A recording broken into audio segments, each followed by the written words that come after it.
Assalamualaikum warahmatullahi wabarakatuh. Perkenalkan, nama saya Sofyan Sahuri, mahasiswa Universitas Pamulang, program studi manajemen semester 6. Di sini saya akan membahas tentang tugas mata kuliah manajemen operasi dengan dosen pengampu Bapak Prasetyo Kurniawan SEMM dengan pembahasan manajemen proyek dengan menggunakan teknik forward pass. Sebelum kita membahas lebih rinci tentang teknik forward pass, kita akan membahas sedikit tentang apa itu manajemen proyek, tahapan-tahapan dalam manajemen proyek. Manajemen proyek merupakan teknik untuk perencanaan, pengerjaan, dan pengendalian aktivitas suatu proyek dengan tujuan kendala waktu dan biaya proyek terpenuhi. Nomor proyek atau biasa disebut waktu pengerjaan proyek merupakan bagian atribut proyek yang sangat penting dalam manajemen proyek. Gagal dalam mengelola waktu proyek dapat mengakibatkan penyelesaian proyek tidak sesuai dengan waktu yang ditetapkan. Penyelesaian proyek dengan waktu lama dan kurangnya pengelolaan waktu akan menyebabkan pembengkakan pada berbagai sumber daya proyek, terutama biaya dan sumber daya manusia proyek itu sendiri. Dengan demikian, seorang manajer proyek dituntut untuk mampu mengelola waktu proyek dengan baik, sehingga proyek dapat selesai tepat waktu dan dengan jumlah tenaga kerja yang sesuai. Tahap kegiatan utama dalam siklus proyek ada 3 tahap. Yang pertama yaitu tahap perencanaan, di mana pada tahap ini seorang manajer proyek menentukan sebuah rencana untuk kegiatan proyek, yaitu dengan menentukan tim kerja, biaya-biaya atau bahan baku yang akan dipergunakan dalam sebuah proyek. Tahap yang kedua yaitu tahap penjadwalan, di mana pada tahap ini seorang manajer proyek menentukan kapan dimulainya sebuah proyek dan kapan proyek tersebut akan selesai dilaksanakan. Dan yang terakhir yaitu tahap pengendalian atau pengawasan, di mana pada tahap ini seorang manajer proyek menentukan alokasi biaya dan mengawasi setiap kegiatan proyek, apakah kegiatan proyek tersebut sesuai dengan perencanaan awal atau tidak. Teknik dalam manajemen proyek, ada 2 teknik yang digunakan dalam manajemen proyek. Yang pertama yaitu teknik Critical Path Method atau CPM, dan yang kedua yaitu teknik Program Evaluation and Review Technique atau PERT.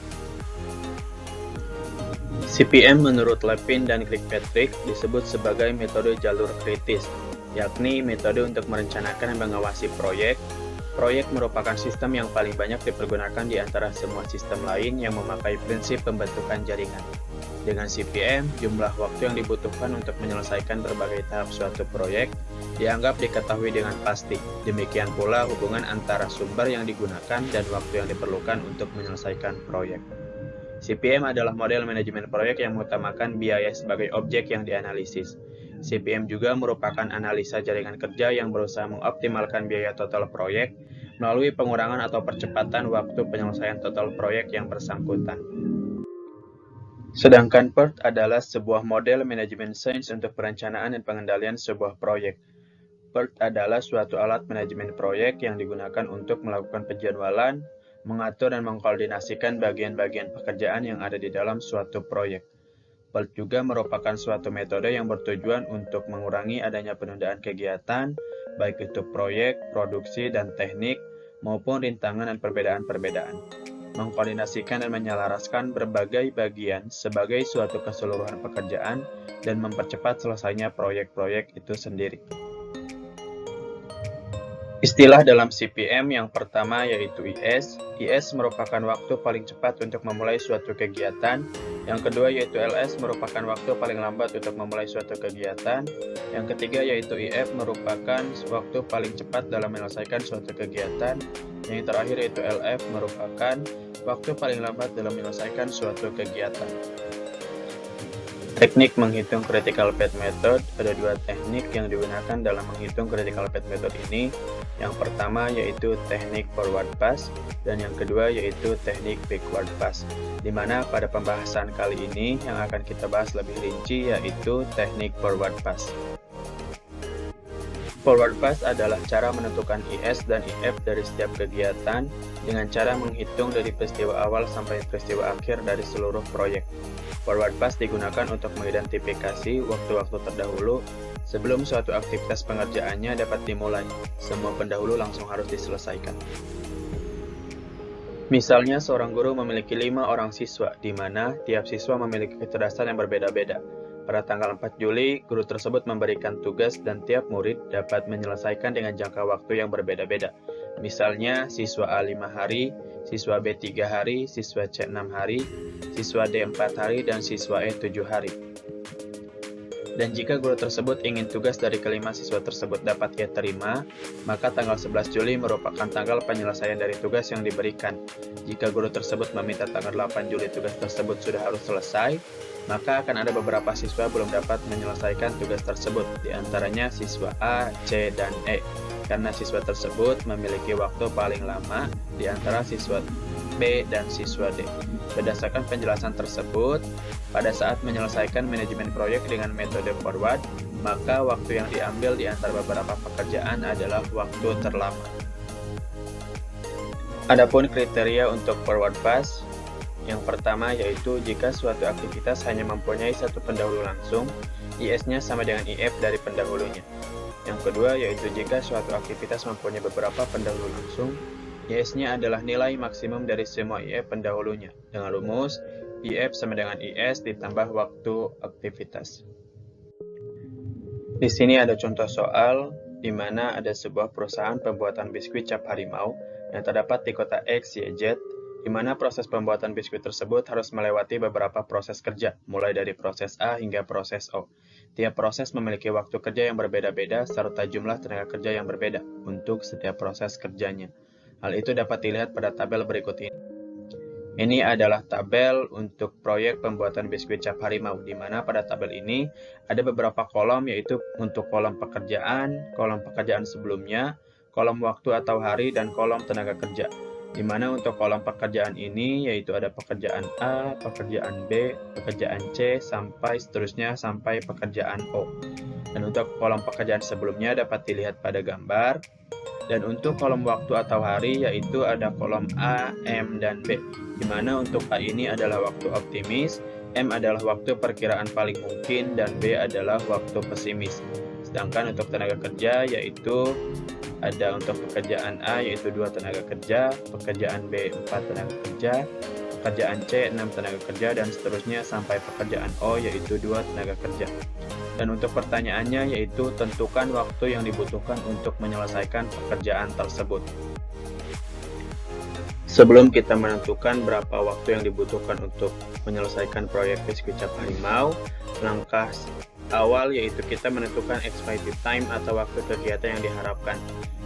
Cara menghitung expected time ini menggunakan rumus yaitu A ditambah 4 dikali M ditambah B dibagi 6, di mana A ini adalah waktu optimis, M-nya adalah waktu perkiraan paling mungkin, dan B adalah waktu pesimis.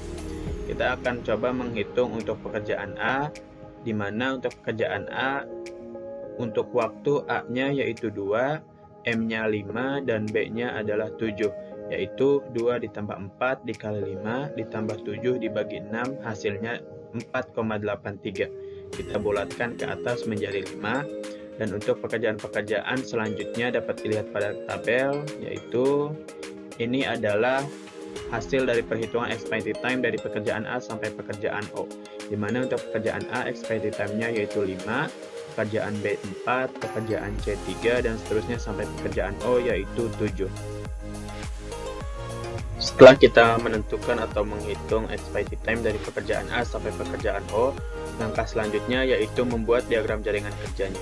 Ini adalah bentuk dari diagram jaringan kerja untuk proyek pembuatan biskuit cap harimau, di mana pada diagram ini terdapat beberapa kolom, dan masing-masing kolom dibagi menjadi 3 kolom kecil, di mana untuk kolom yang pertama, kolom yang agak besar kita gunakan untuk penomoran.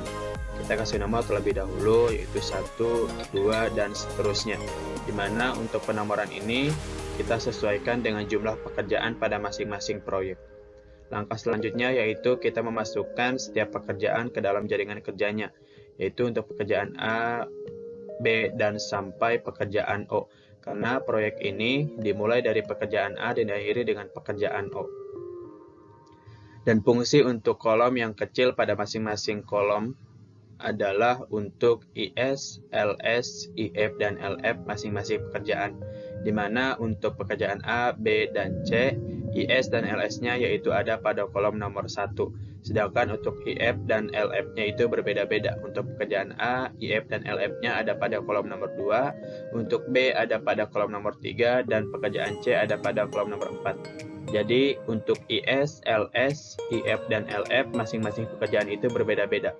Misalnya untuk pekerjaan H, IS dan LS-nya itu ada pada kolom nomor 5, dan untuk IF dan LF-nya ada pada kolom nomor 7, yang mana kolom nomor 7 ini adalah IS dan LS untuk pekerjaan J dan K. Langkah selanjutnya yaitu memasukkan angka hasil perhitungan estimated time dan tenaga kerjanya. Misalnya untuk pekerjaan A yaitu 5 dan 2 tenaga kerja. Jadi untuk pekerjaan A yaitu membutuhkan 5 hari dengan 2 tenaga kerja. Dan seterusnya, dapat dilihat pada gambar.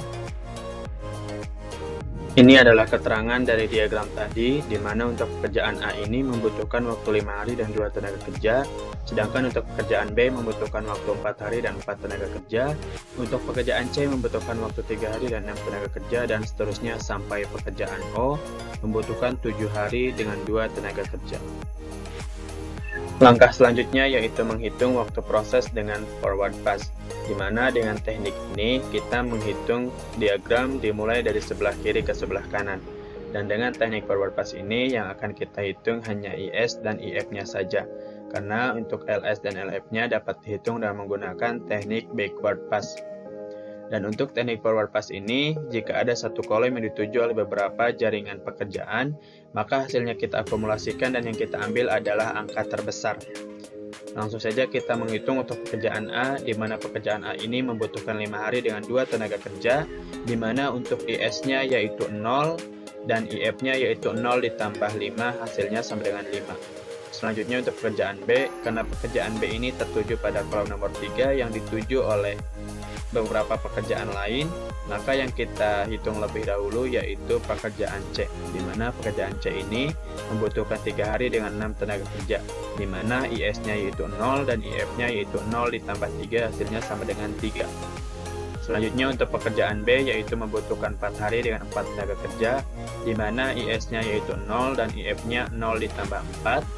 Selanjutnya untuk pekerjaan D yaitu membutuhkan 3 hari dengan 3 tenaga kerja, di mana untuk IS-nya yaitu 5 dan IF-nya yaitu 5 ditambah 3. Selanjutnya untuk pekerjaan E yaitu membutuhkan 8 hari dengan 5 tenaga kerja, di mana untuk IS-nya yaitu 3 dan IF-nya yaitu 3 ditambah 8. Hasilnya kita akumulasikan dan angka terbesar yaitu angka 11, di mana untuk IF pekerjaan B, D, dan E yaitu 11. Selanjutnya untuk pekerjaan F yaitu membutuhkan 6 hari dengan 7 tenaga kerja, di mana untuk IS ini yaitu 11 dan IF-nya yaitu 11 ditambah 6, hasilnya 17. Selanjutnya untuk pekerjaan G yaitu membutuhkan 5 hari dengan 1 tenaga kerja, di mana untuk IS-nya yaitu 17 dan IF-nya yaitu 17 ditambah 5, hasilnya sama dengan 22.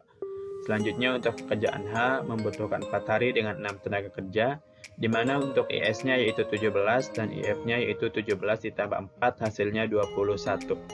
Selanjutnya untuk pekerjaan I, karena pekerjaan I ini tertuju pada kolom nomor 8 yang dituju oleh pekerjaan J.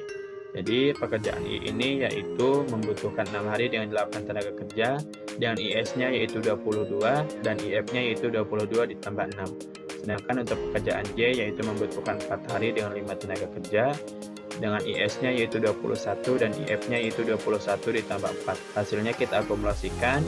Jadi untuk IF pekerjaan I dan J yaitu 28, karena 28 adalah angka terbesar. Selanjutnya yaitu untuk pekerjaan K, karena pekerjaan K juga sama tertuju pada kolom yang dituju oleh pekerjaan lain yaitu pekerjaan L. Jadi pekerjaan K yaitu membutuhkan 6 hari dengan 3 tenaga kerja, dengan IS-nya yaitu 21 dan IF yaitu 21 ditambah 6. Sedangkan untuk pekerjaan L yaitu membutuhkan 7 hari dengan 2 tenaga kerja, di mana untuk IS-nya yaitu 3 dan IF-nya yaitu 3 ditambah 7, hasilnya kita akumulasikan.